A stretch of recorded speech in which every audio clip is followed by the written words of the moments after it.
My name is Mathoni Wambu-Kral, and I'm the Vice President of National Outreach and Training at Emily's List. Show of hands, how many of you knew about Emily's List before today? Okay, all the ladies. Most of them. Well, wonderful. We're glad to have everybody join us who is in the room.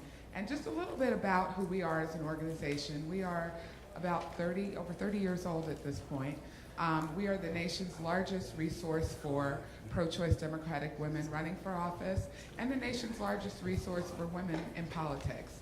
And we have helped to elect over 114 women to the U.S. House. We have helped to elect, and how many of you, by the way, know how many Democratic governors, women governors we have in the country serving right now? Well, two. We have two. Yeah, Rhode Island and in Oregon, and obviously Republicans have also elected a few women governors as well. But there's a lot of work to be done, and that is why organizations like Emily's List exist. And I am aware that we are not in a partisan space, so I'm going to do my best to check my language. But because we are here really to be here at the Congressional Black Caucus, ALC, to help teach. And we know that for the folks who are not at the table, it's not because we have an ambition gap. It's because we have a political education gap. And there is a lot out there about running for office that has been hard. It's very hard to just learn it on the go. And a lot of us have not necessarily benefited from the levels of networks or a lot of the built-in knowledge that some communities may have about running for political office. And we only have 2 hours today, and probably less than that right now. So we're taking this 4.5-hour training that we offer all over the country for free, and we are condensing it to fit this space. So I'm going to move rather quickly through a lot of information. I think it'll be better if we try to take questions. I can only take a couple of questions at a time, and then I've got to keep moving. So please don't feel upset if I interrupt you as well and have to keep moving things along. But I am here, and I always stay after my trainings to help answer more questions. We also have a training inbox at Emily's List that you can email us, and I promise a human actually does read it, and that's training@emilyslist.org. So, we don't do this work alone. And that's a big part of actually what we try to teach candidates and folks who may be thinking about running for office, is that building your networks is an incredibly important part of beginning to do even your preparation process. And these groups, we want you all to know about them because they are also groups that you will know if you ever decide to run, that these are the groups that are interested in helping to invest in women's leadership. And so we are incredibly grateful to the folks over at Act Blue, our sisters over at Higher Heights for America that is working day and night to help get more black women elected, our friends in labor at AFSCME and the American Federation of Teachers, the National Education Association, UFCW, which is not up there, but they should be. And then some of our newer groups even, Run for Something, which is now a new group that started after 2016 to help more candidates age 40 and under to get elected to office. The National Democratic Training Committee, which has lots and lots of materials online, just like we do, lots of resources for men and women who are running for office. And they do trainings in person, and they're training in every state. We are not, but they are training in every state. And then the Indian American Impact Fund. So this is just a few of the folks that we are doing a lot of this work with, and the Asian American Action Fund. So Emily's List, as I said to you, was started because women weren't getting elected to office. We weren't even being asked to run, and when we were asked to run, we were being asked to run for the undesirable seats, the seats that were that folks were least likely to win. And it took until 1985 for a woman to get elected in her own right to the U.S. Senate. And that woman was Barbara Mikulski in Maryland, who began at the state and local level, which is also a very big piece of what we are here to talk about today, too. And that is the fact that change can happen anywhere. And it is not just in D.C. In fact, it's very hard here in D.C., especially right now.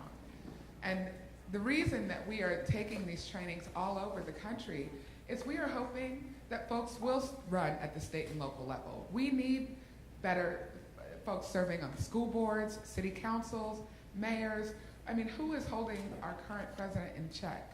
Governors, mayors, attorneys generals. A lot of these state and local offices that really, they have their own budgets.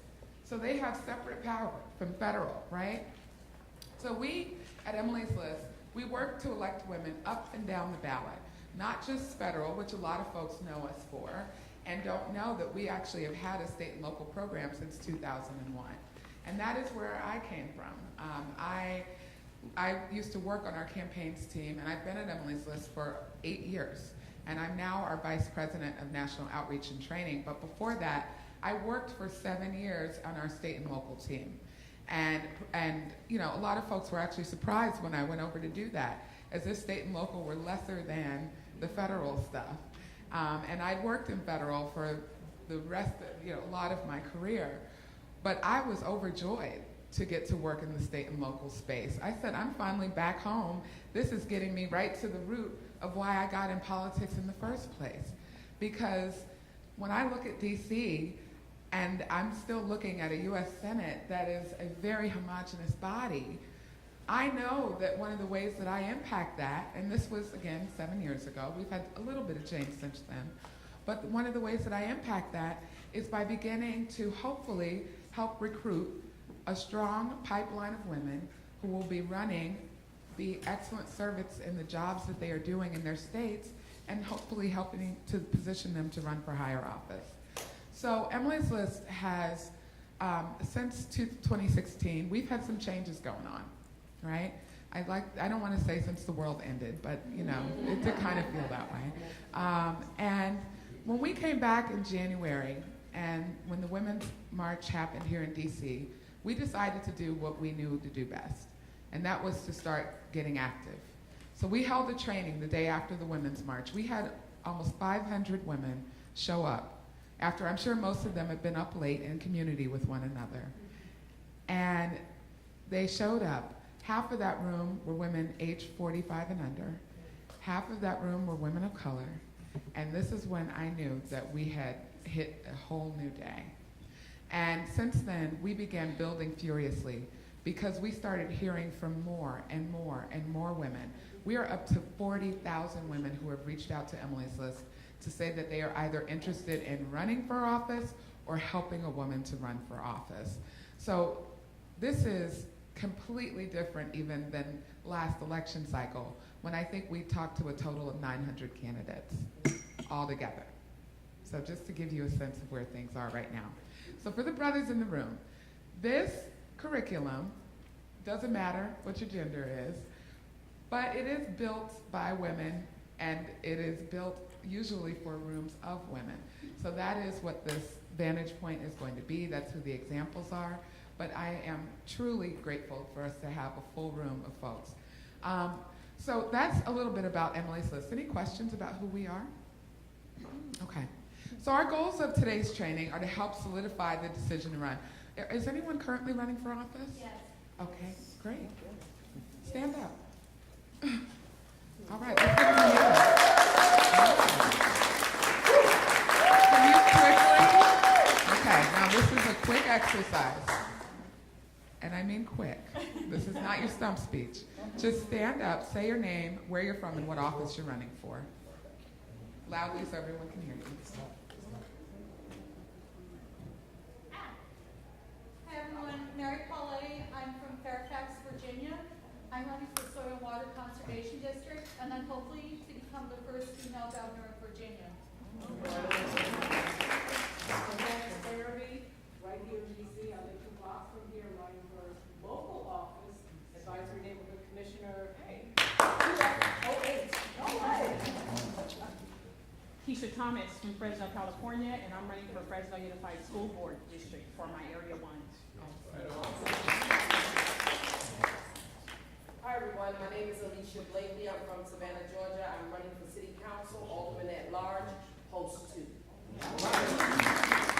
Hi, I'm Cheryl Burke, Richmond, Virginia, running for local office, school board, in the district of which I served as principal for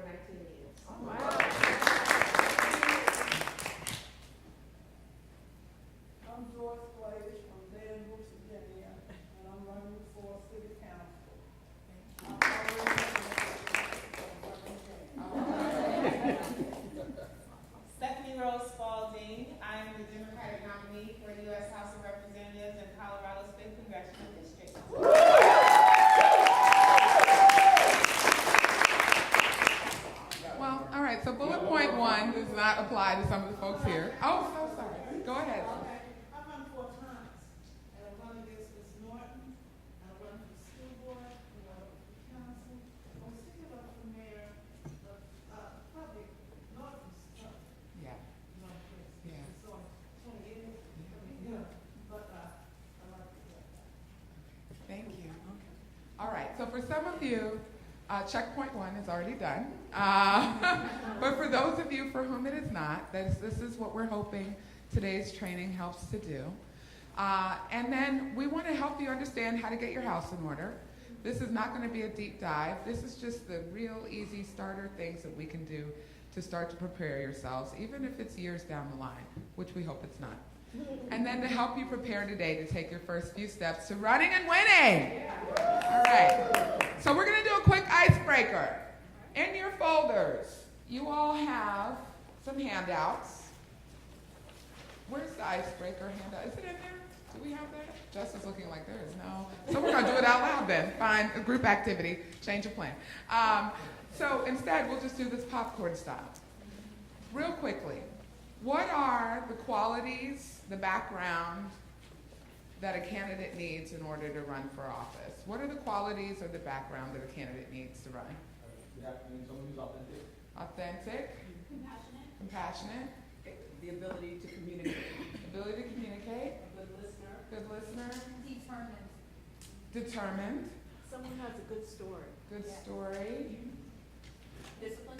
discipline, Knows their community. knows their community, Commitment. commitment, Passionate. passionate, And bold. bold. Okay, what else? These are all sides, not just the big side, not just the middle side, not just the side, the whole. The whole community, ready to represent for real. Yeah. Someone with an agenda, a passion for that agenda, meaning, being able to present what they're standing for in a way that is influential, that others would stand Get behind, yeah, yeah.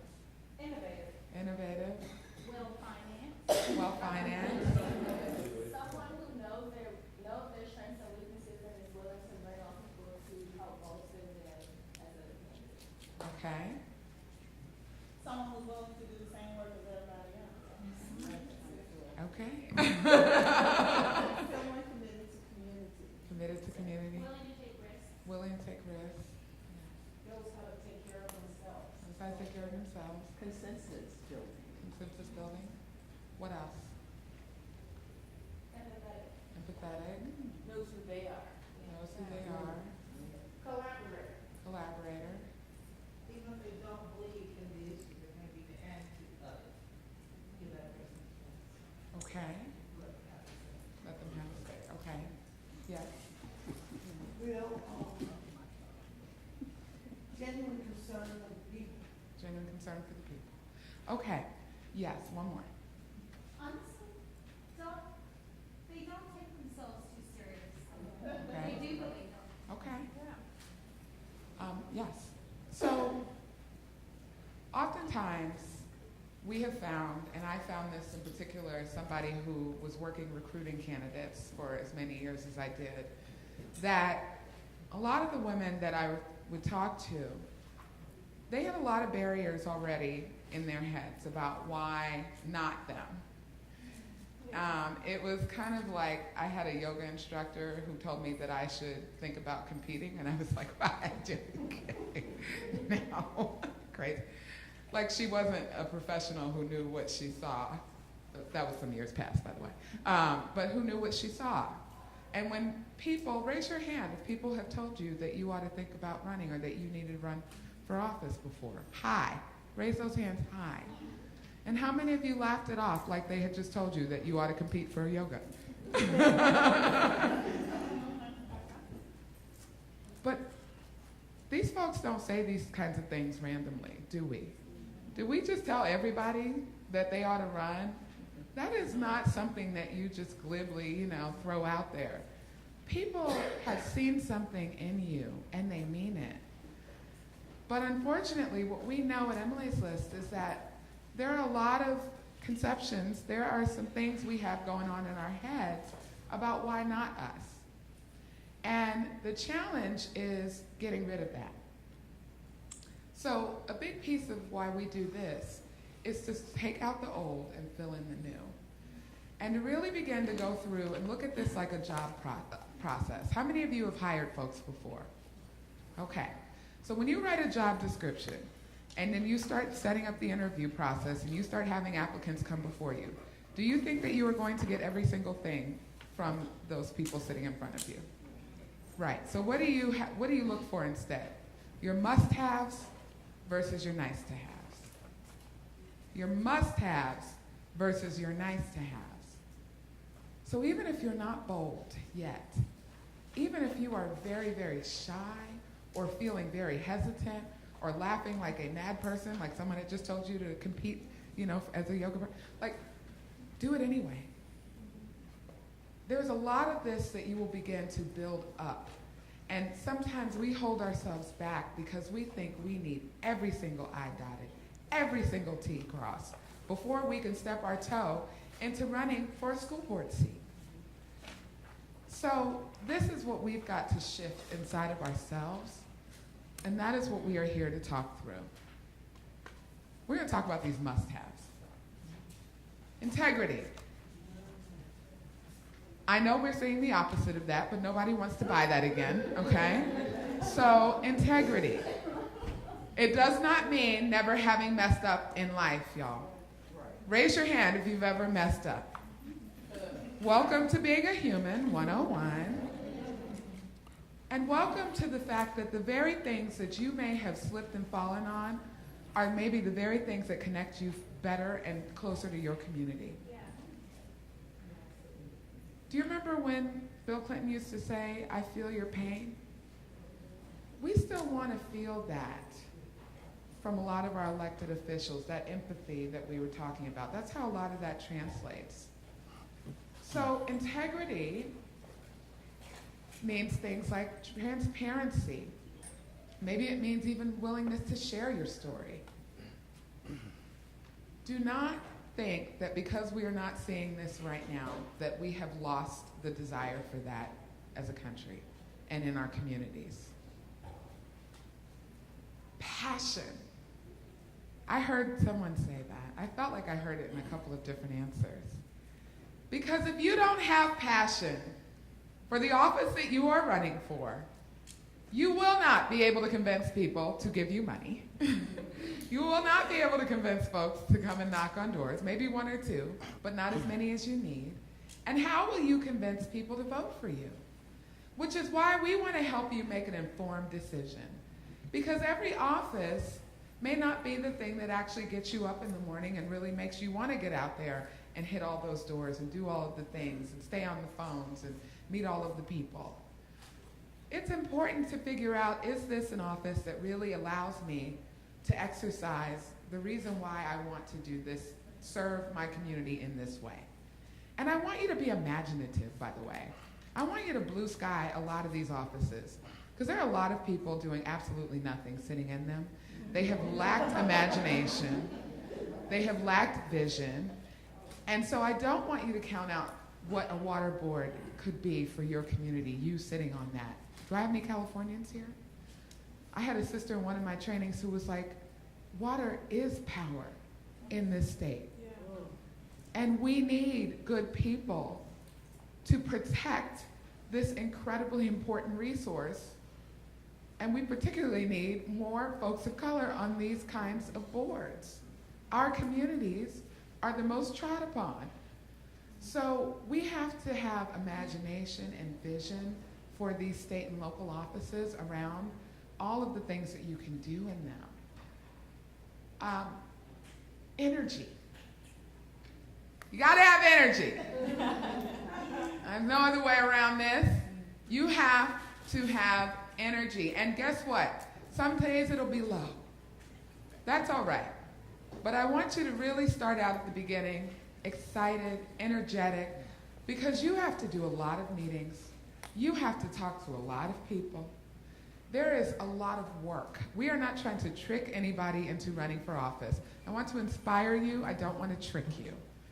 And there's a difference. We want you to make an informed decision about this thing that you're signing up to do. Because there are a lot of ways to serve. And so we want you to make sure that this feels like the right way for you. Commitment. Commitment. That is what you have made when you step forward and decide to run. You are saying to all the people who have volunteered for you, I promise to throw everything I've got at this. I promise I will raise the money. I promise I will knock all of the doors I need to. I promise that I am in this to win this. And that is what is important to understand. That's why making an informed decision is very helpful to this. Not all offices are built the same. We have over 500,000 elected and appointed offices in this country.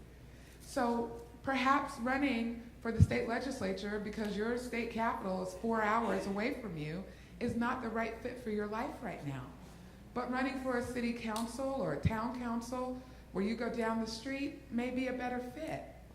So really thinking this through, perhaps the salaries is a problem. So many of these state legislatures don't pay anything. And so and I don't mean that as a discouragement. I have poor women who have stepped forward, run, and won, and are serving in their state legislatures. They figured it out. They move things around as we do. And this is why we need more diversity at the economic levels as well, because somebody needs to feel urgent about changing a lot of this stuff. Okay, can someone read this one? Can everyone read this with me? Okay. Well, you know the teacher that doesn't like the kids, and you're like, why, ma'am, sir, are you in this job? This is the same thing. And I'm not saying there are not people serving right now for whom you question this, and you're like, maybe it's time to go. But we're trying to do different, be better, and this part is important. It's an important part of how some people feel so discouraged and don't want to interact with politics because they've come up against some real mean people. So, sorry, humility. Well, And somebody said, you said something about Clinton. In my mind, I want to see clean people, I want to see people that are honest, that are committed, and true to themselves, and I want them to take this stuff seriously, because in my mind, that we got to get. yeah, We got to get the president from that right now, she was myself. yeah, You know, yeah. So, this part is important. Let's read this next one. Which is why you don't need a law degree. Which is why you don't need any degree in order to run and serve. You need that passion, and you need this willingness to learn, which means that you've also thought about the things that you actually want to help solve for. And if you're coming with that, then maybe you're like my colleague Sarah, who ran for her school board right after high school in Ypsilanti, Michigan, and won. Why? How did she do that? How did she know what was going on? Because she'd been a student. Did she have a long resume? No. Did she even have an undergraduate degree at that point? Okay. So do you understand what I'm saying here? Willingness to learn. What's this last one? Okay, sisters, I need to hear you say that one louder.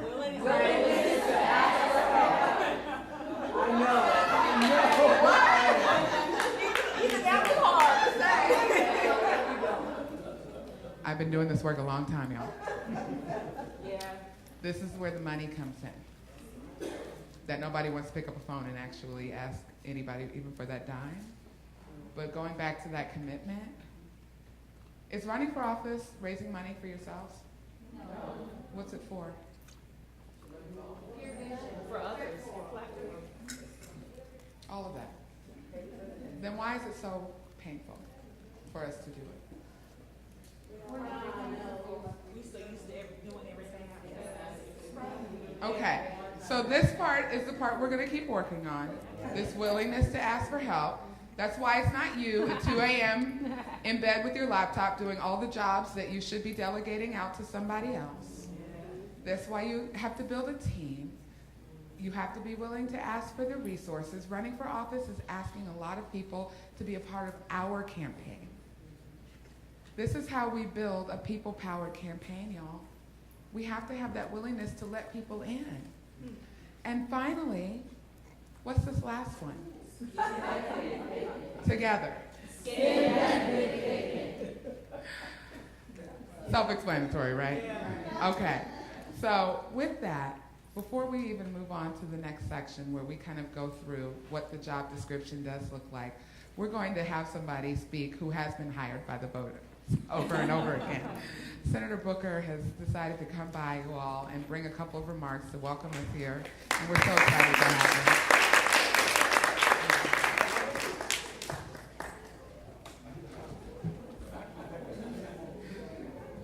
Hello, everybody. Hello, everybody. This room gives me hope and gives me energy, and I give you gratitude for that. I just came, I had a lunch meeting earlier today with a woman named Ayanna Presley. Just like she blew me away, as so many of the great leaders who are emerging in our country right now are. We have a nation, and trust me this, because I serve in the United States Senate, where our national leadership does not reflect our nation. There's not enough gender diversity, there's not enough of the rainbow of people from all different backgrounds. You see it on the Supreme Court, where there's not that much diversity even on the Supreme Court, diversity of experience, diversity of education. But yet I do find this to be a time where America is beginning to have new candidates, new individuals emerging in an extraordinary way. And so I just want to encourage you. I was willing to put myself out there against insurmountable odds, and I guarantee you that I learned one good lesson, that if you're going to have a spectacular failure in your first race, have a documentary team there to capture it.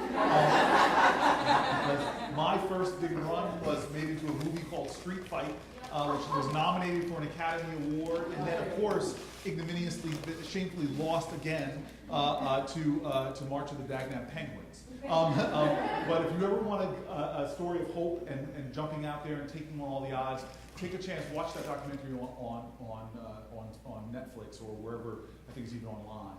But I want to just say one last thing, because when I was looking at this sister was teaching me back there. I don't know if you were just speaking to them or you saw me come in, because so many of the things that she talked about are so critical.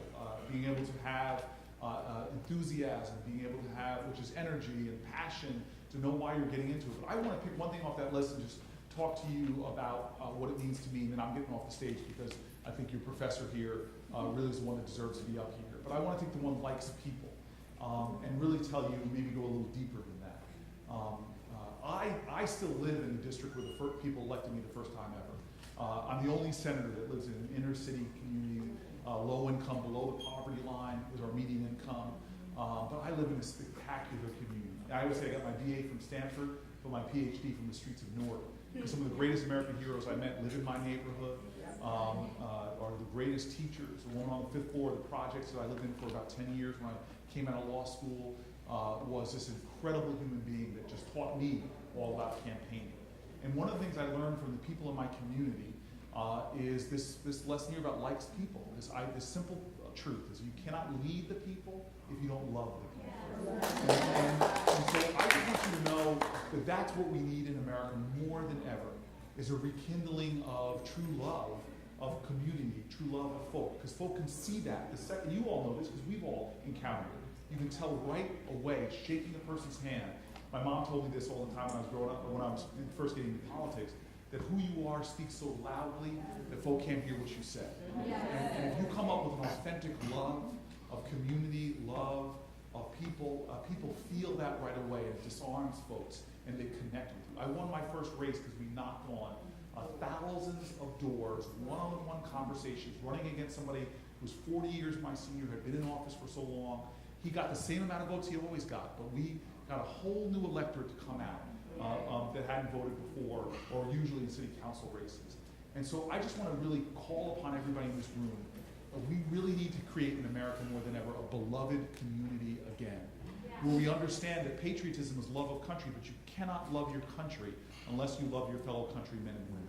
And we need folks who are leading with that kind of love, because right now you see the tribalism coming back in our country. You see the ignorance coming back. You see the invisibility, that where people are being, their experiences are being rendered invisible, and nobody's hearing them or feeling, they're seeing their challenges and their pain. And if you all run with that and from that heart, I promise you, you're going to break through in ways that you don't even know. And that even if you lose, like I did, I lost that race. Even if you lose, you will make a difference. And what that will help you, because I still remember my folks who were around me, those community mothers and community fathers who picked me up after that race and say, do not stop loving. Because this is not about an election, it's about a campaign. And the campaign continues. It's a campaign for our country, it's a campaign for our community, it's a campaign for our ideals. And so please keep going, leading with love. And that love is going to sustain you. We all know that, coming from mothers and adults that loved us through good and through bad. That's the kind of love that we need right now. Thank you, everybody.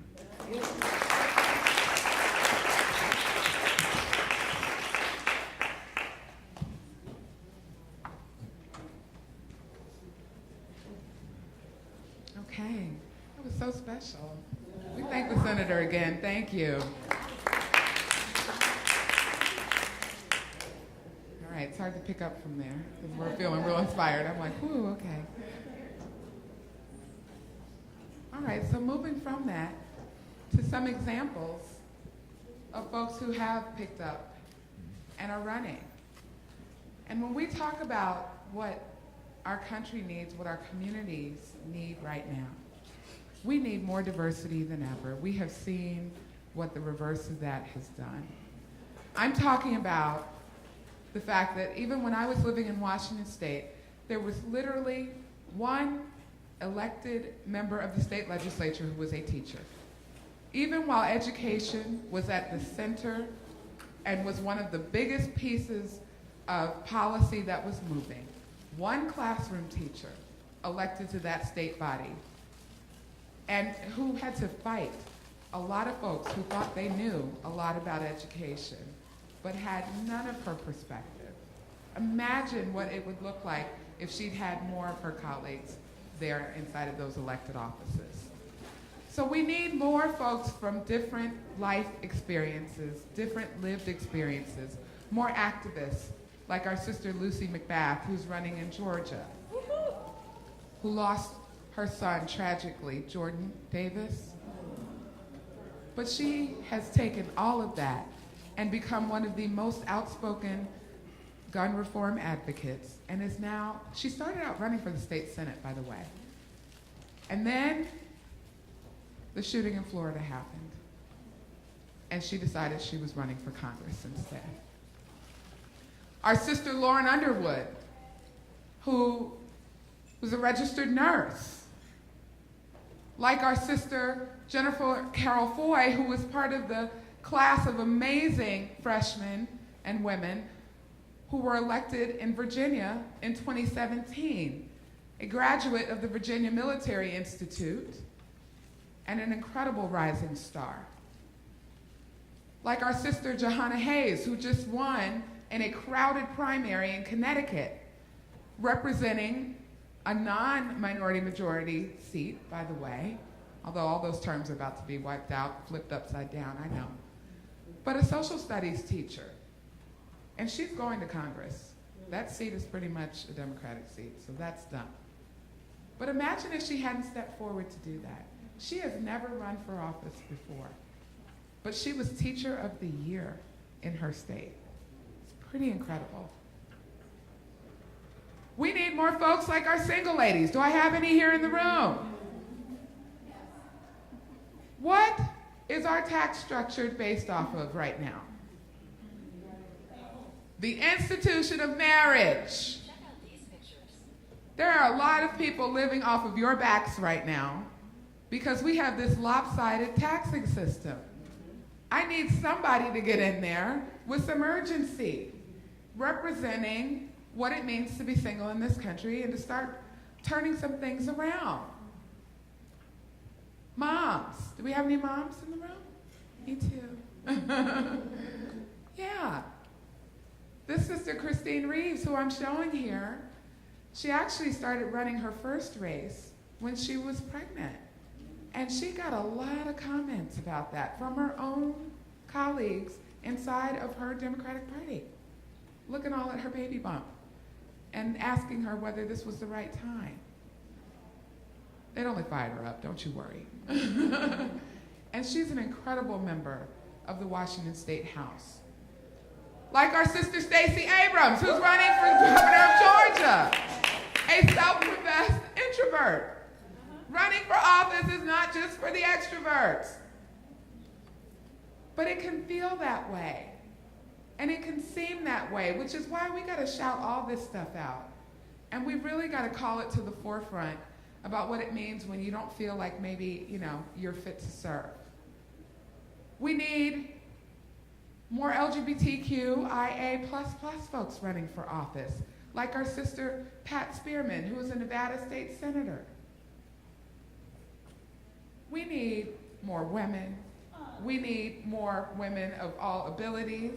We need more women of all identities. We need more, yes. I wouldn't say, but you're a mom too now. Yeah, she is. She is. But she's still a single lady. But I'm just saying, She did adopt her daughter, yes.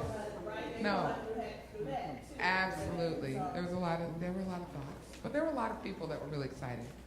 So we need more women. We need you. And I don't want everybody looking to their left and their right.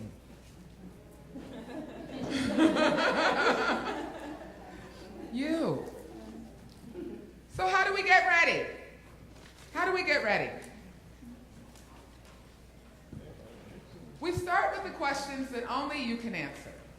We start with the questions that only you can answer. Why do you want to run? There are a lot of panels going on right now at CBC. What brought you to this one?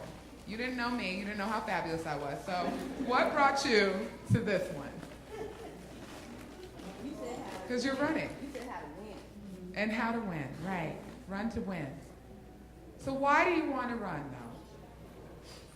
Is that something that you could answer in 30 seconds or less? Good. Okay, take care. What do you offer to voters? Elections are about choices. It's not just good enough that Trump has got everybody upside down. What do you offer to voters? And we are seeing that so many women are running in seats, and they are running in seats against sitting incumbents, and a part of why they are winning is because they have been able to really show a difference between what they offer versus what that member offers. Or they have been able, in a lot of these seats that are tough seats for a person of their party to win, to really share their story about health care, to really be able to share their stories about the issues that folks care about right now. I know the Senate, this is going to be hard to keep going, but y'all stay with me. Stay with me. Do you have the discipline and the drive to win? Yes. Do you have the discipline and the drive to win? Yes. Are you willing to raise the money that is necessary to win? Yes. All right. I need to be recording some of you. Because you don't have to be wealthy to run for office. You really don't. I know it'd be nice, but you don't have to be wealthy to run for office. You do need to be willing. Notice we said willing, not can you, will you? You have to be willing to run this people-powered campaign and to raise the kind of resources that will allow you to be competitive.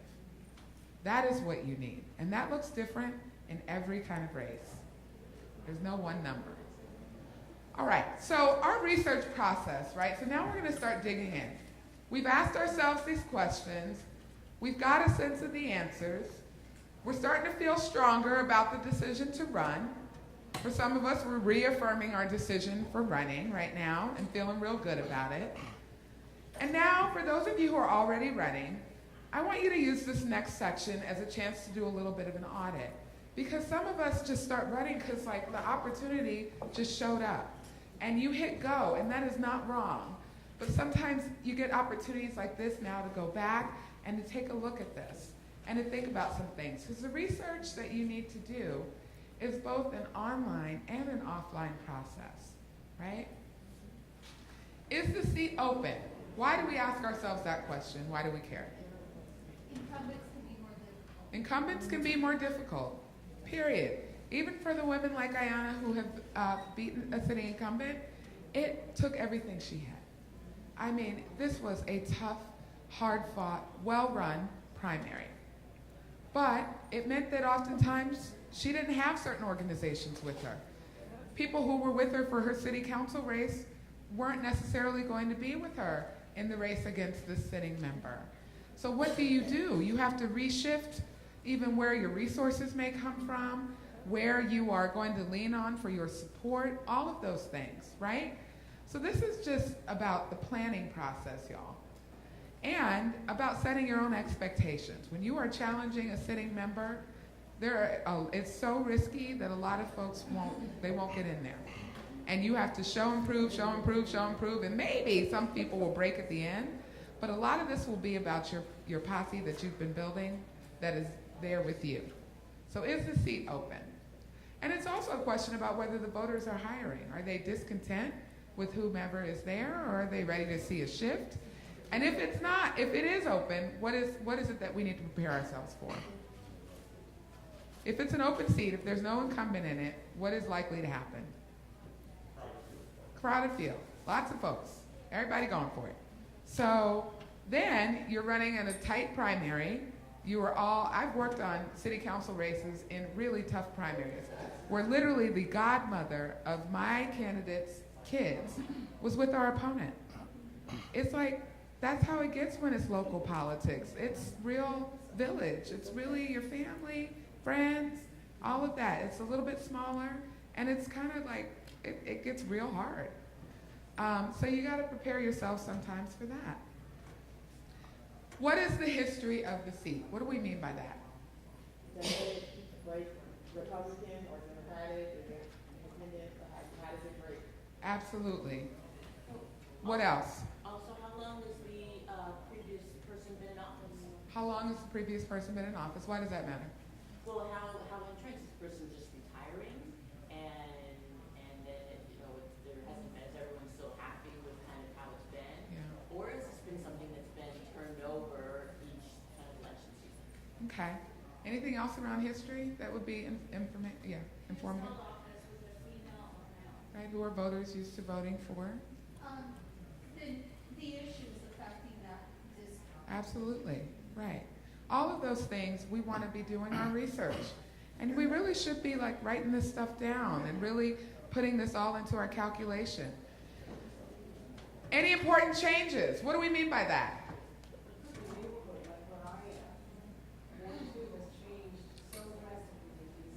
Absolutely, like mini wards. Absolutely. What else? Jobs, yes, that does. I was in Seattle as like Amazon was flooding the place and completely, the city was changing so quickly. Yes. Gerrymandering, yep. I would say Redistricting, all of those things, right? And so for those of you who may be looking at running down the line, when is redistricting happening again? Like in 2 seconds. It's around the corner. 2021, right? And so if you're looking just 3 years down the line, maybe 4 years, that could be a completely different district, which could be a great thing for you, or it may be a problem. I've had candidates who have held out on buying a house until they knew where the district lines were going to be. They had a vision for running for a particular office, and they were going to wait. It was very strategic, and it worked because the district did change. It became a better seat for them to actually run in. And they began starting to build relationships then, because now this alters which communities may know you or not know you, right? all of those things. And what you didn't want to do was get stuck in a district that you're like, this is not who I want my voters to be. Not exactly the community I want to serve. So, all of those things. What's the last one say?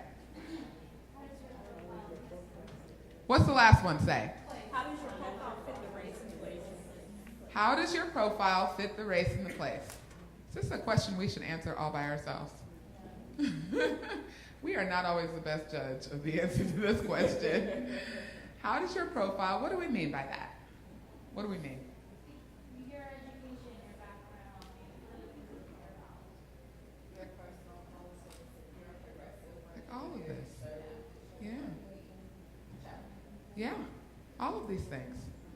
And it doesn't mean that you shouldn't run.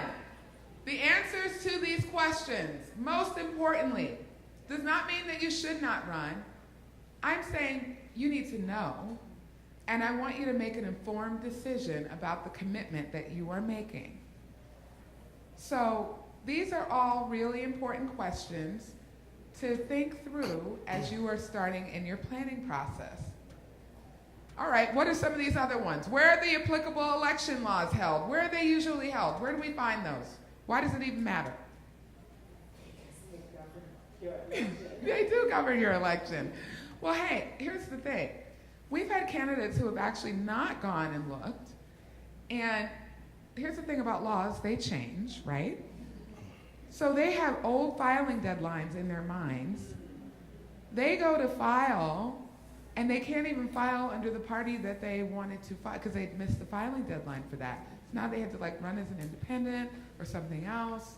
I mean, and some high-profile people who were all set to run and had completely, in the state of Florida, I don't know why Florida, I've seen this happen several times. I don't know if the laws change a lot there, but that is exactly where we've seen people particularly get tripped up. What was spent the last, oh, I'm sorry, so where are these held then? Where will you find them? Municipal, Board of Elections, where else? Secretary of State. Secretary of State, exactly. And there are classes sometimes where you can go or send a family member or a good friend who you trust to go and to learn the campaign finance laws and things like that. So really research these things and see some of the key information for yourselves. Those deadlines are important. And the requirements for you to run. We saw in Maryland, the woman who couldn't, she was being challenged about her residency, right? The woman who was running for governor there. So you really need to know what the laws are as you begin to prepare to run. Someone had their hand raised, yes. Real quickly, we need 25, at least I did, people to sign who were registered voters. Yeah. A lot of people will just get signatures and not find out that they're not registered, which means you are not eligible. Yeah, if you're in a state or in a city or town or wherever where signatures are a part of your process for getting on the ballot, you need a thorough process around that. Like that requires focus, perhaps even someone who is seasoned, who has done this before, whether it's a lawyer or someone from the community who has just done signatures, because that is the first way people try to knock you right on off. That is like an occupation. In the state of Illinois, anybody from Illinois, that is how you get rid of your enemies. You go signature. So, and I've seen it happen, and it is This happens awful. here in the city council election. Yeah. So you need a thorough process for that. What was spent the last time this seat was competitive? Why does that matter? Helps you gauge. Helps you gauge what? How much you raise? Yeah. You start to get a sense for the kind of budget that you are committing to help raise. And so if running for that congressional seat is what you've decided to do, I'm just going to tell you without even knowing what state you live in, what district, it is no less than $1 million. No less. TV is extremely expensive. Mail for a district of the size of the districts that exist, whether you are in a little state like Delaware where it's an at-large seat, and so if you're like Lisa Blunt Rochester, who became the first African-American woman to win that congressional seat, first woman period, you had to campaign the whole state, like the senators or the governors. They have one congressional seat. So when she raised her hand to say, I'm running, there was no way she was committing to having to raise less than $1 million for running for a seat like that. And again, she wasn't running in a vacuum. there were other people who wanted to win that seat too. So in that competitive primary, there was a lot she had to do to get known throughout the state. So this is really important when we're starting to, again, make an informed decision about what we're signing up to do. On the other hand, it's important to know because perhaps you're running for a seat where the bar is less high around raising the money. And so this feels like, okay, this feels very doable. I know I can raise, like, I could put together $20,000 for X, Y, and Z seat. I could run for this. And you know, I really have been mad about what's happening on that school board. I really think I could put my hat in the ring on this one. This feels doable for this time in my life. So again, doing this kind of research helps us to make the informed decisions. All right, what's the last one say? Hey, why does that matter? Your win number. That's wonky. You must be an insider. Yes. Also, I think it's good for strategizing. Yeah, absolutely. But yes, and she is right. So you're both right. It is good for strategizing how you are going to get to your win number, which is the number of voters that you need to vote for you in order to win. Okay. So again, in the spirit of thinking about kind of the early things that we can do, for those of you for whom running may be further down the line in particular, this is usually very helpful. But even for those of you right now, this is a good time for you to start thinking about whether or not you are really telling the most compelling parts of your story as you were talking about why you were running. And this too is another area where we have seen a lot of our women tend to go resume and not story. And it's because we're often trying to prove ourselves and we're just used to going through that list of credentials. And we've got to move to a different side of our brain now. That is not what connects to voters. That's not even what makes them still listen to you after 3 minutes. So, and it certainly doesn't make you memorable to go through how many degrees you have and all of that. Story is the thing that we all remember. So, as you begin thinking about how you are going to tell your story in a way that begins to compel people to think about getting engaged with you, these are the 3 critical pieces. You're taking your story, something that, by the way, your opponent can attack you on a lot of things, but they can't take your story away, okay? You're taking your story, and then you're going to marry your story with your community. What is it that folks are looking for in their next ANC leader? What are the issues that keep them up at night? What are the issues that keep them up at night? And not just your neighbor, but the person on the other side of the district. These are the pieces of information that we need to be gathering. And that is what people should ultimately be hearing. They need to hear some of themselves and why you are running for office. And the final piece should be something that comes out as your purpose, right? Why you are running. And so I'm running because. I use the term agenda, but that's what I meant, so thank you for that term, story. And it ties to passion, so whatever that story is, you have to be able to win you in showing passion and how deep it matters to you, like you said, for yourself, the community, and the ultimate end, which is the purpose. So Absolutely. I like to use that word. For each of you, you know, you had something that has compelled you. Why is it that, again, going back to that question, why do you want to run? What is it that you offer to voters? What is it that compelled you to run for this? That is an important piece of it, but it's not the whole thing. And we often recommend that people do something that we call living room listening tours, right? And that is spreading a map out in front of you of the district that you're running in. You taking some pens and literally putting them, especially in the areas of the district where folks turn out, meaning they are the ones who care the most about, you know, and are exercising at least. That doesn't always mean they care the most, but they're at least exercising the most activity around the issues they care about. And then putting together a list of questions. and asking folks in each of those areas if they will host you, whether it's in a community room or in their living room. And if they'll pull some people together, 10 people or so, cookies and juice, nothing expensive, to really get an hour to just hear from those people in that part of the district. What is it that keeps them up at night? What are the issues that they care about? Any questions about this piece? Yes. Would you recommend doing that listening tour pre-announcing or during, or a little bit of both? Oh, if you can do it before, I would say absolutely it's do it tricky. before. Where you live, depends on where you live. Well, that's true. But then you can do it. There are subtle ways to do this. Okay.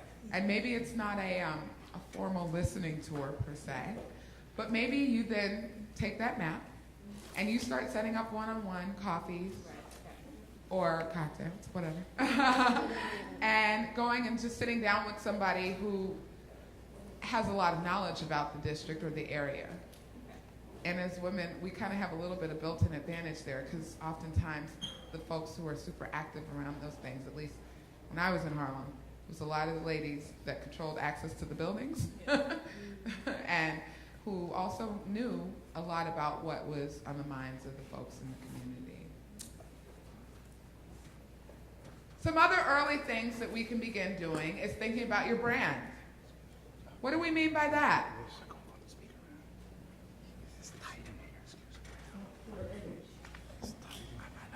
Kind of. But yeah, I don't want it to sound quite like, I don't want it to feel shallow, y'all. This is about the 3 things or so that you want people to think of when they think of you, right? And yes, technically that is your image in some ways, but it's not just a physical. It is, what is it that people have heard you talking about? And talking could be on your social media. It's not enough for us to rant about the president. Like, how can we proactively use our social media real estate, as I like to think of it, to talk about the things that you're out here doing, changing, and really highlighting that.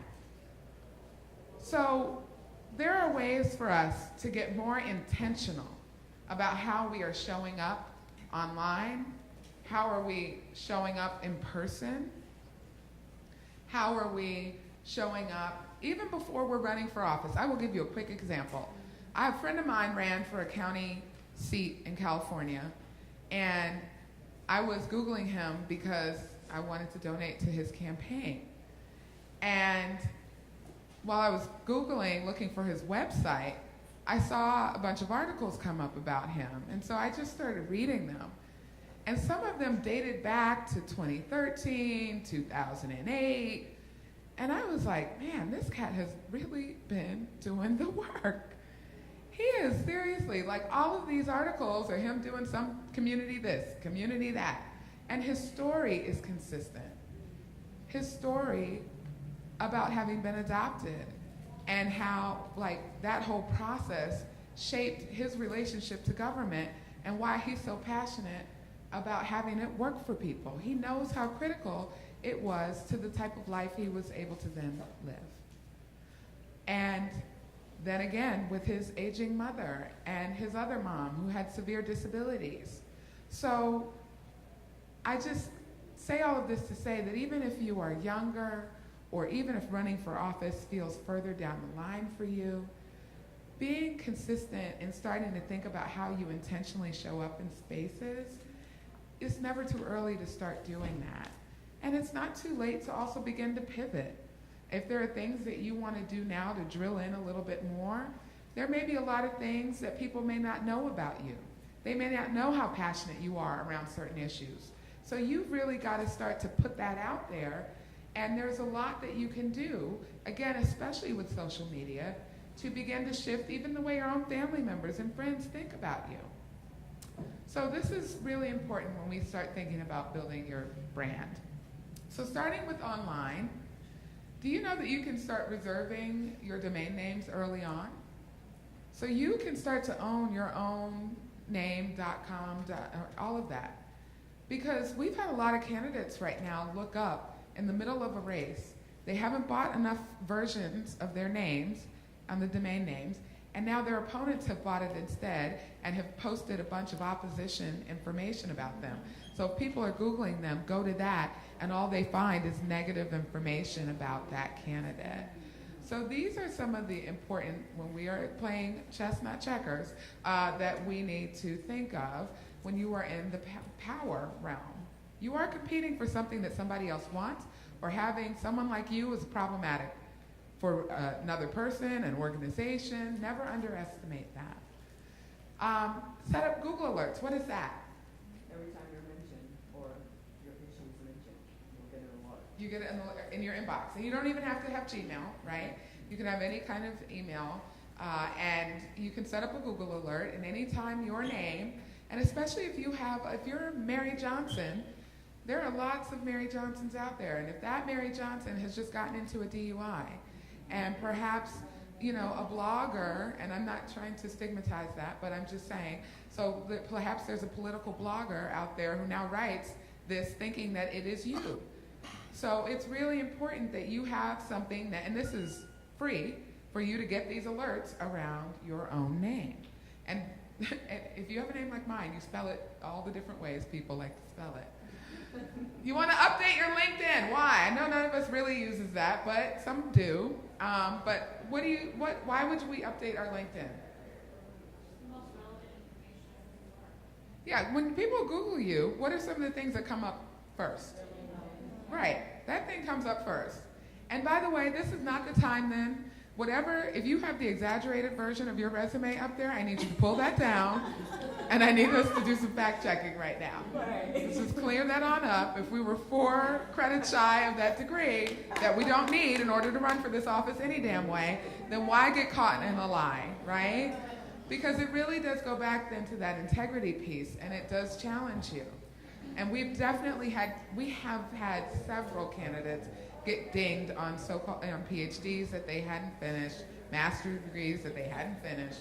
And again, we don't need it, so why are we doing that to ourselves? So go back, update it, make sure it looks professional. If you have a great photo, add that. All right, what's that last one? Do a thorough internet search of your name. Why? Because the opposition. Sure, or me. Just a well-meaning voter. I met you here in this training. I've now gone back to Google you, and suppose something is coming up that I'm like, what? And I'm not saying there's anything that you can do about that, but you need to know it. You do need to know it. So it's really important that you at least do for yourselves what an 8-year-old can do in less than 5 minutes, and that is Google you. What else do we want to do? Actually, I want to take a little time right now. Do we have time to do it? Yeah, I think so. Can we take 2 minutes? I want you all to write down the words that you want people to think of when they think of you. Just 2 minutes to do that.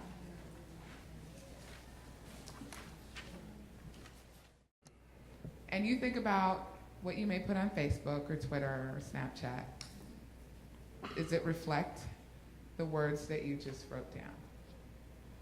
If you are just moving around in the world, are you being intentional about showing up as the words that you just wrote down?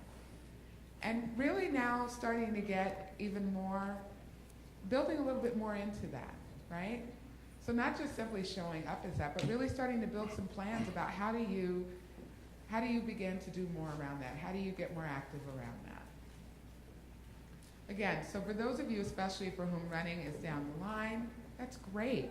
You now have time to do things like, as I said, my friend did. I mean, he was giving interviews while out doing these community service projects. You never know when even having media opportunities will come along, whether that's a local blogger or it's a local outlet or a national outlet.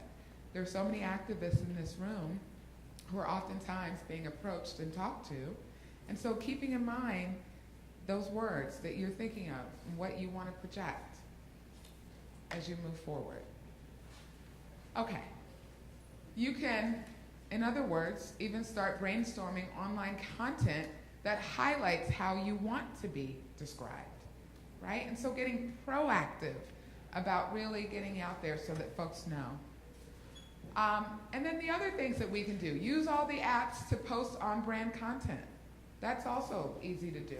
So if you are passionate, if some of your words had to do with some of the issues that you care about, is that what people hear you talking about often? If not, then you need to up that and really start being a resource even. That's how you start being seen as an expert, right, on a particular issue. You can write blogs, you can write letters to the editors for other candidates even, right? You can share articles, photos from events. That's an easy way to even keep in touch as you start to build your network. Because your network is not just the people who've known you all your life, and it's not just the folks that you've gone to school with. You are growing your networks right now. And if you're doing this right, you're growing them rapidly as you're gearing up to run. And while you are running, you're most definitely growing your network. And I hope all those people that you were meeting are going back into your list, right?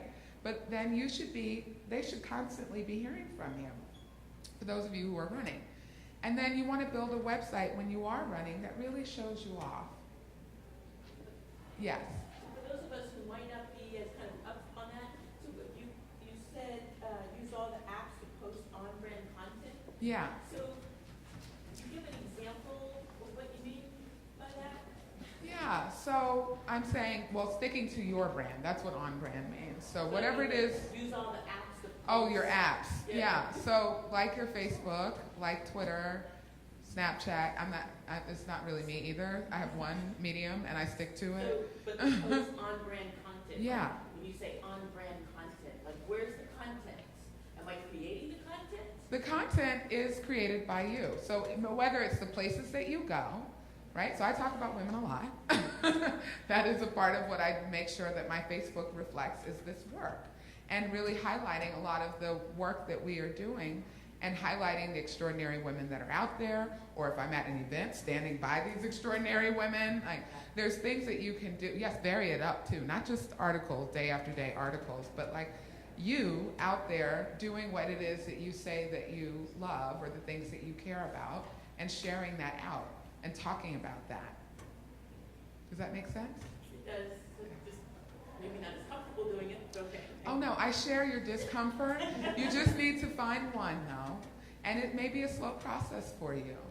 But find one of the mediums that feels comfortable for you and maybe have somebody help you with that. I'm in all of them, but I lurk. Yeah. No, I get it. I get it. Yeah, someone had her hand raised. Just to give you an example of. Oh, go ahead. If you're on your message, you support immigration, then you add a rally, or you add maybe a reception where you're talking about it, or you're doing a community service where you're helping immigrant sign-ups and stuff. That's kind of like on your Twitter or LinkedIn account. Absolutely. I'm sharing what I'm doing. Yeah.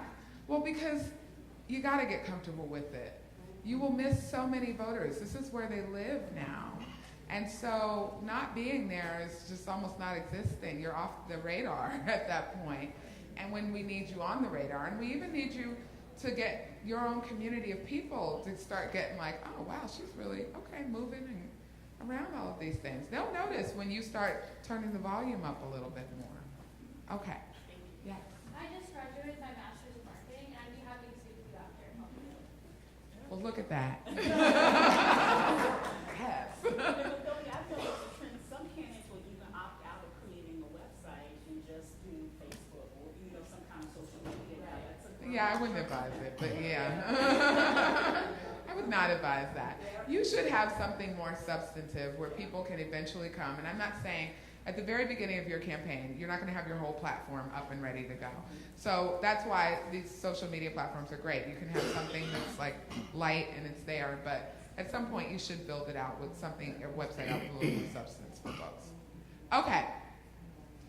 So we know that we need to be building our online brand. We know we need to be building our brand and all of that. And as we're growing our networks, the next thing we want to think about is not only building our networks, but also not forgetting to take an audit of the networks that we've already got.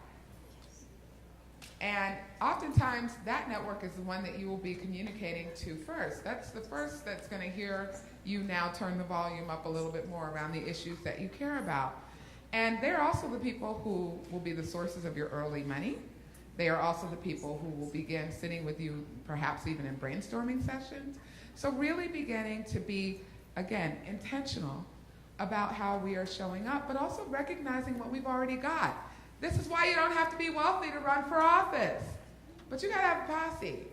You need some folks who are ready to ride with you.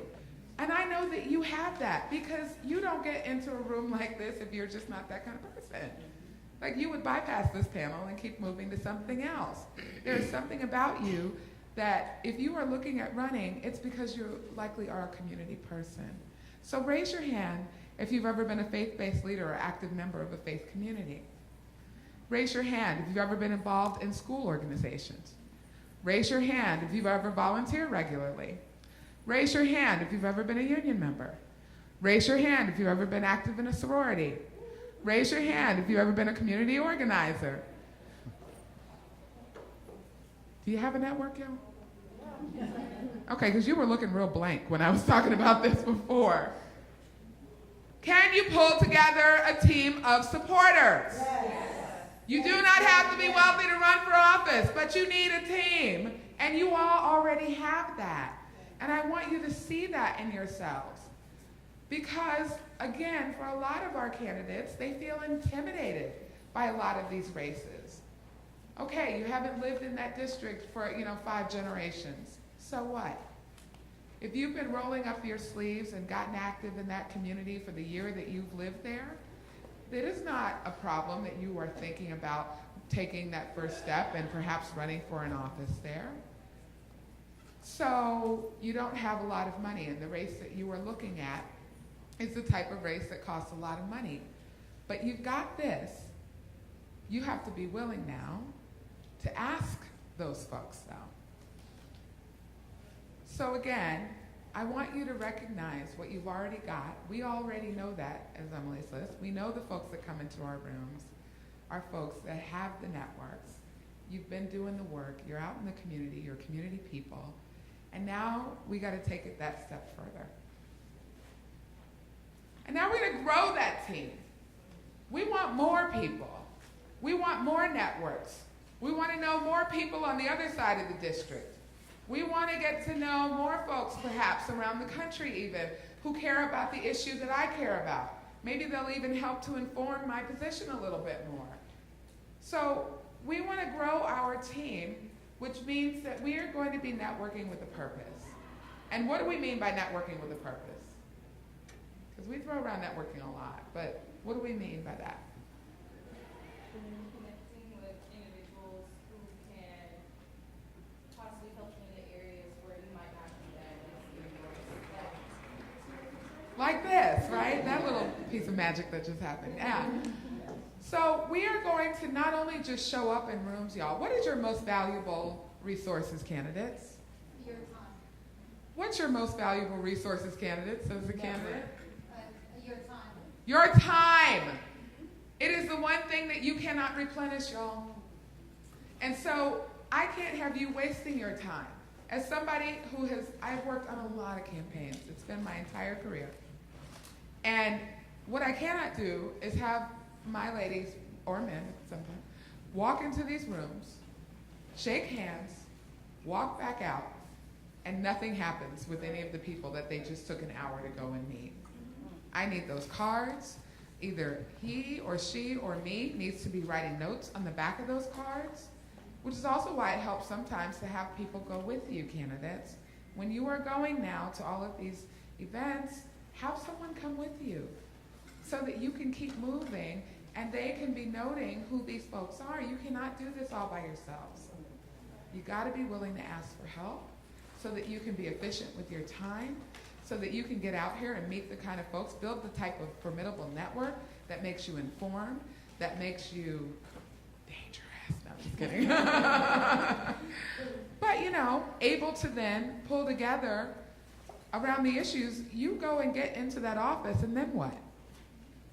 You may need the ability to put some pressure or to get some folks rallying around this so that the rest of the people in the body that serve with you understand that this is not just you, but your community means it. They sent you here to get something done around education, right? So networking now helps to build a long-term network that goes with you, not just into the campaign, but into governing as well, so that you are not alone when you are on those floors fighting for these really tough issues. Some of the stuff you're going in there to change, nobody's been able to do it yet. So I definitely don't want you going in alone. We got to keep the posse with us, energized, informed, knowing what we're doing. We want to keep our contacts in one place. Raise your hand if you have the Leaning Tower of business cards. I know, but that's why you get somebody to help you out. So this is, again, what volunteers can do for you. They can come, you can bring that stuff in a plastic bag, they won't care. And they're gonna take it and start putting those things into Constant Contact or a spreadsheet or something that we can download at some point in time. This is how we use the folks that we have, and we give them the jobs that we need done. What's the last one say? Why? Yay! Why? Networking, what else? Learn from, yeah, you learn what to do, what not to do, and then you meet the other not normal people like you, your tribe, who are there on a Saturday, and it is 120 degrees in Arizona in the summer, or it is -2 degrees in somewhere, and they are out there knocking on doors with you. And they are the same people who you will likely call up when you are ready to go. Yes.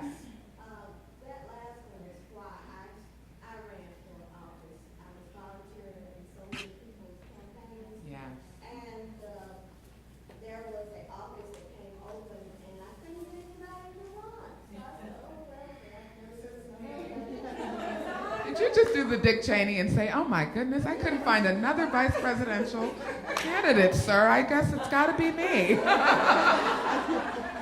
did not win that first one, like Executive Booker says, but the second one I did, and so I did stay in elected office for 2 terms. And I'm now pushing other people to run. Right here in front, row with green on, and Angela Davis look.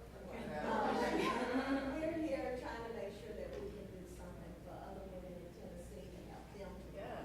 Okay, Tennessee is on fire right now, y'all. I just want you to know this. I have been following all of these women, all these black women that just got elected there. It is inspiring.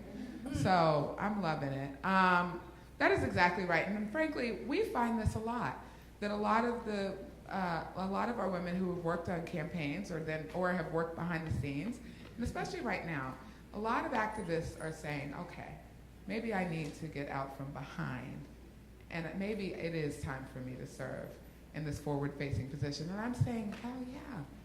Or as my president, Stephanie Shriak, said recently, what if it was you voting yes? I thought that was really powerful. What if it was you casting the vote? There's a real difference there. So volunteering on other campaigns is absolutely helpful for all the things that we just talked about. And it's also a good way for you to get to know the community. You're going to knocking on doors. You may not be in your neighborhood. Sometimes you are, because you would be the best person to go and do those doors.